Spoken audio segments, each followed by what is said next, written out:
IVF treatments పై 20,000 discount. Doctor consultation మరియు ultrasound scan ఉచితంగా అందిస్తున్నారు. 49 అంటే సంతానం, 49 అంటే సంతోషం. ఈ రోజు వైఎస్ఆర్ కాలనీ అని చెప్తాను. నేను 110 ఎకరాలు కొనుక్కొని కూర్చోబెట్టి రైతులు మాట్లాడి పెద్ద ఇతరులు రైతులతో కూర్చోబెట్టి మాట్లాడి 110 ఎకరాలు సేకరించేసాము. సేకరించిన తర్వాత పట్టాలు కొంతవరకు వచ్చిన తర్వాత మళ్ళీ రాజశేఖర రెడ్డి గారు ముఖ్యమంత్రి అయిన తర్వాత వాళ్ళు మాకు పంచారు. పేరు వాళ్ళు పేరు ఎవరు పెట్టుకుని మాకు అభ్యంతరం లేదు.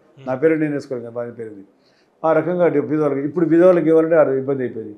ఎడగొంటామంటే కోట్లు అయిపోయినాయి. ఎడగొనండి ఎండాలి అరుణ్ కొనండి 5-6 కోట్లు కావాలా. ప్రభుత్వం ఇవ్వలేని పరిస్థితి ఉంది. కాబట్టి ఎక్కడ ప్రభుత్వ స్థలం ఉంటే 1 ఎకరా 2 ఎకరాలు 3 ఎకరాలు ఉంటే తీసుకొని వారికి అపార్ట్మెంట్ టైప్లో చిట్టుకో కట్టాము. చిట్టుకొని మేమే కట్టించాము. వాళ్ళకి హౌస్లు లోన్ ఇచ్చి ప్రభుత్వం వాళ్ళకి ఇచ్చాము. వాళ్ళ హౌస్ లోన్స్ పాపం వడ్డీలు పెరిగిపోయినాయి. ఈయన మాట్లాడాడని ముఖ్యమంత్రి వాళ్ళు లోన్ తీసుకొచ్చినారు. వాళ్ళు ఇష్టం వాళ్ళు ప్రభుత్వం వాళ్ళకి అలర్ట్ చేసేప్పుడు వాళ్ళ లోన్లకు వడ్డీ కడితే ఎవడు కట్టాలి? ఇప్పుడు ఇదివరకు మేము అలర్ట్ చేసి 5 ఏళ్ళు అయిపోయింది. వాళ్ళకి రోజు సర్చింగ్ వస్తున్నారు. సబ్ రిజిస్టర్ ఆఫీస్ పోతే స్టాంప్ పేపర్ మీద ఈయన పేపర్ ముఖ్యమంత్రి పేరు ఫోటో వేసుకుంటాడా? ఏడాది ప్రపంచ దేశాలు చూశారు మీరు? ప్రజాస్వామ్యంలో ఎవడో 5 ఏళ్ళు కూడా పోతుంటాడు, అమెరికా 4 ఏళ్ళు కూడా పోతుంటాడు వస్తుంటాడు.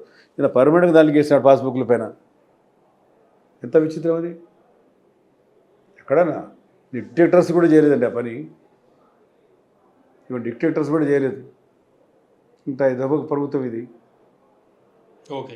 మీకు నంద్యాలలో ఎంత మెజారిటీ వస్తుందని మీరు అనుకుంటున్నారు? ఒక అంచనా ఉంటుంటుంది కదా? లేదండి, మేము అంచనా వేసుకోలేదు. ఇంకా తిరుగుతూ ఉన్నాం. ఎవరు మీలాంటి వాళ్ళు వెల్ఫీచర్స్ ఏమైనా చెప్తే మేము ఆలోచన చేస్తాం. మేమైతే గెలుస్తామని ధీమా ఉంది. ఖచ్చితంగా గెలుస్తామని. ఎందుకంటే గతంలో కూడా నేను గెలిచా తెలుగుదేశం పార్టీ నుంచి. ఇంటర్నల్ క్లాషెస్ వల్ల కొంచెం దెబ్బతింది. లేకపోతే తెలుగుదేశం పార్టీ స్ట్రాంగ్ హోల్డ్ ఇది ఇంటర్నల్ క్లాష్. ఎందుకంటే మైనార్టీస్ ఎక్కువ ఉన్నారు, బీసీలు ఎక్కువ ఉన్నారు, కాపులు ఎక్కువ ఉన్నారు, వైశ్యాస్ ఎక్కువ ఉన్నారు ఈ టౌన్లో. ఈ మనకు ఇంటర్నల్గా వచ్చినాయి సార్ ఇక్కడ. అప్పుడు ఎంపీ గారు భూమనాయుడు ఉన్నప్పుడు మాకు వాళ్ళకు ఆ ఇంటర్నల్ వల్ల దెబ్బతిన్నాం.